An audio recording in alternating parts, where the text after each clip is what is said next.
Maybe you can tell him what happened at this location. Yeah.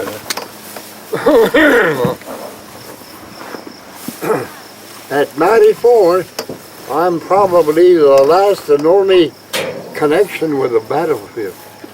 Battle here. My grandfather, Custer's a favorite scout. White man runs him, or chased by a white man, really. Was one of the Crows that were with Custer. Of course, we lost, you know. All the Crows were only scouting on our side, and only one of 4 tribes that never declared war on the United States. Okay. But anyhow, let me just say that you have come to the right place here. This is where the action really took place. You know. Well, let me tell you what my grandfather used to tell me. So, I've heard it so many times that sometimes I feel I was right here too during the battle. But anyhow, they started from a place they call Rosebud Creek, about 25 miles east of here. They were camped there that evening, and Custer was still looking for the Sioux camp. They had an idea. They were over here because they found in Rosebud Creek, they found Custer's camp there the night before. The Crow Scouts, they camped here, so they must be over there. So early that morning, Crow Scouts came this way, and at daybreak they could see fire going around here. Early morning fire, and they could see horses up on the ridges there. So they sent us, one of the scouts, back to the camp there and get Custer out there. So he jumped on his horse and they came in. They showed him, they're over there. So he took his field glasses and he couldn't see them, you know. But they were there. Anyhow, the rest of the troops showed up, and then they headed this way, say on a trot. Just you go about 10 miles from here. So quick trot. And they came to some springs here, not too far from them. Little Bighorn River there, about 4 or 5 miles there. So they stopped and watered their horses. In the meantime, the cooks served breakfast. I said, what did you eat for breakfast? Ham and eggs? And, no, hardtacks. Hardtacks. And I said, what did you drink? Coffee? No, firewater. He said, well, we were waiting for they had bacon. They were cooking bacon. And some mules showed up, and here some soldiers brought, about 5 horse mules, you know, each carrying two jugs of whiskey on each side. So they opened the kegs, and old soldiers lined up with their big old canteens, drinking, you know. And the white man Russell, he went and had a drinking. Boy, was bitter, was terrible. But anyhow, pretty soon the soldiers start feeling good, you know, whooping, hollering. Gee whiz, we asked for their interpreter. They brought an interpreter who speaks Crow and English.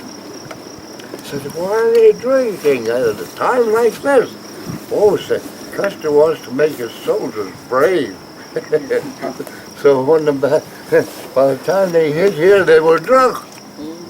Gee whiz. And they tried to cross the river there. A lot of them were shot right down there. And the Cheyenne used to tell a story. And he said, we were camped right across the river here.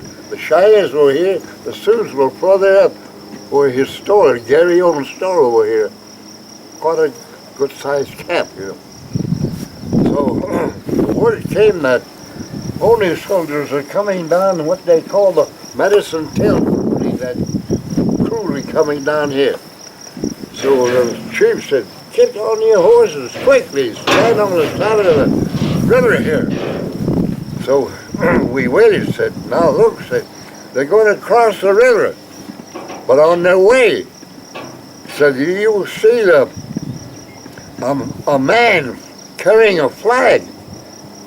Said, "Get that man, because the soldiers go where the flag goes. And also, you will notice a man with a horn blowing it. He's the one that gives a message from the commander, the leader, to the soldiers. So get him so they won't have any communication. Also, if you recognize the leader, he'll probably be in front. Get him. Then you'll be easy." So that's what they did. Said, we waited there. Sure enough, they just kept trotting right through here. They didn't slow down. They just headed for that river, and the front end hit the river and started in, and that's when we opened up and shot a lot of them there, and they drowned, you know. But in the meantime, Custer, he turned around and he was at the rear of the column. This time, he was at the front, but now he was at the rear because the column stopped there and headed that way to the hill, you know. So he was bringing up the hill, rear, you know. And by that time, the Cheyennes, they crossed the river, and some Sioux already crossed the river further up here, and they were coming this way. So the chase was on, headed to the hill there. And so from there on, there was hardly any resistance. These soldiers were panicking, you know. And here it was just catch up with them, clock them over the heads with our tomahawks and shoot them, you know. So they were just falling right and left, no resistance. And headed that way. Well, then a Sioux told a story here. Sioux Indian. And he brought my uncle Bob Yellowtail over here, and he gave the Sioux story, part of the story. And this Sioux said he came with a Sioux group from there. We heard all this shooting going on, so they came this way. In the meantime, most of the Sioux warriors were attacking Reno over here. But some of them said we were already heading this way to help the Cheyennes. And so they were just lying here and there. And this Sioux said he came there and slowed down, looked around, then ran across the river, road here on the flat there. There was a dead officer. So he looked at him. There was the old man, Custer. This Sioux, bloody, I forgot his name. Something about an antelope, I think. Anyhow, said he was a friend of Custer. About 2 years before the battle here, Custer was detailed to the Black Hill to kind of escort the railroad company there. So he was there a couple of years ago, and he liked to hunt bears. So this Indian, running antelope, I think, was his guide. They were good buddies. So they'd go bear hunting and get a lot of drinking. So there was this drinking buddy did. So they said he stopped there and watched him. In the meantime, the Cheyenne woman had crossed the river, going through there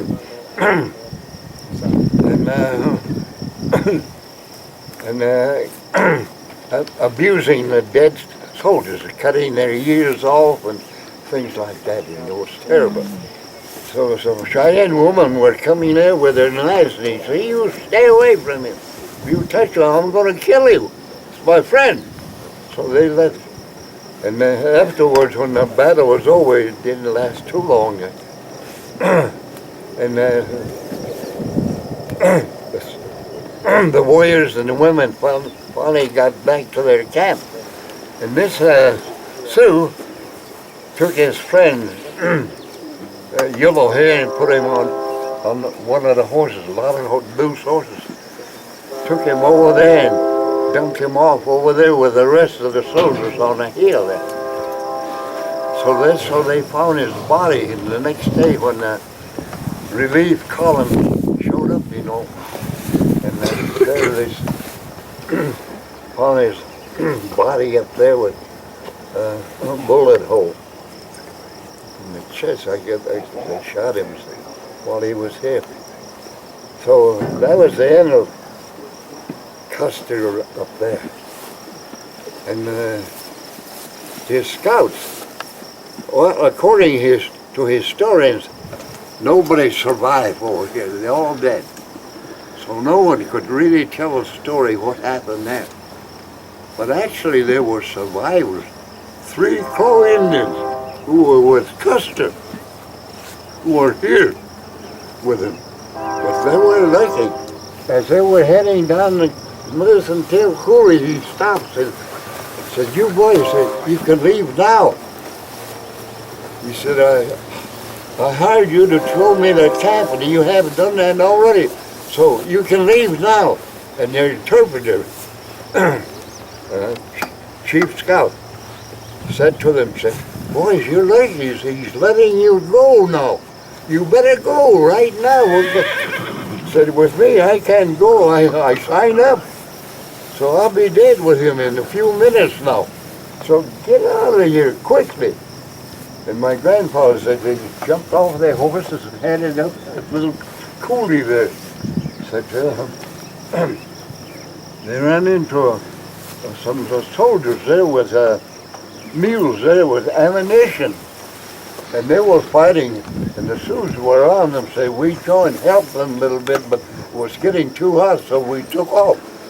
And we were leaving, and the sergeant said, "Where you going? Where you going?" So I said, I showed him my canteen cup. Water. "Oh, bring me some too." He gave me his canteen, water canteen. So we took off, threw his cup away, took off. So we were lucky. Then we came along the coulee there was a top there, draped over a tall grass for recent rains. That's what we crawled in. All 3 was clotted in there and covered ourselves with that tall grass. And that's where we stayed. We could hear whoop and holler firing all around us. There we were. The longest day I've spent in one place. Oh, that was terrible. It was hot in there.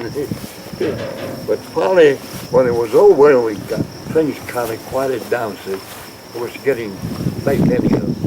And all the warriors had gone back to their camp, breaking camp, leaving quickly. So we took off and went back to Rosewood and headed that way and headed back towards our camp, down towards old Livingston, Montana. That was his story. And this, back to the Cheyenne. He was a young chief by the name of Brave Bear. And the chief said, "Now, so you take some of the boys here." And about 15, 20 of us said, "You cross the river and head that way to that hill. That's where they're going to go." Said, "You go on the other side of that ridge there where the museum is, and they'll wait for them. And when they show up," said, "open fire." So I said, that's what I did. I took my boys. He was a young chief. We went up there, and while the fighting was going on, we hurried up there and jumped on our horses and took positions there and waited for them. And here all that fighting come, and there's what's left of the troopers there, about 50 of them, is still there, maybe a little more. And here they come, heading that way. They're going to go over that ridge there and head for the river. And he said when they got close enough, we jumped up and opened fire. And when we did that, they turned around and started milling around. And it was a terrible thing. they were so scared. They didn't know what they were doing. Some of them they killed each other. Some of them killed themselves, killed their horses to form fortification. So it was not a battle. It was terrible. It was just like shooting kids. The Cheyennes were so they weren't proud of that, even though they were given the credit that they killed them.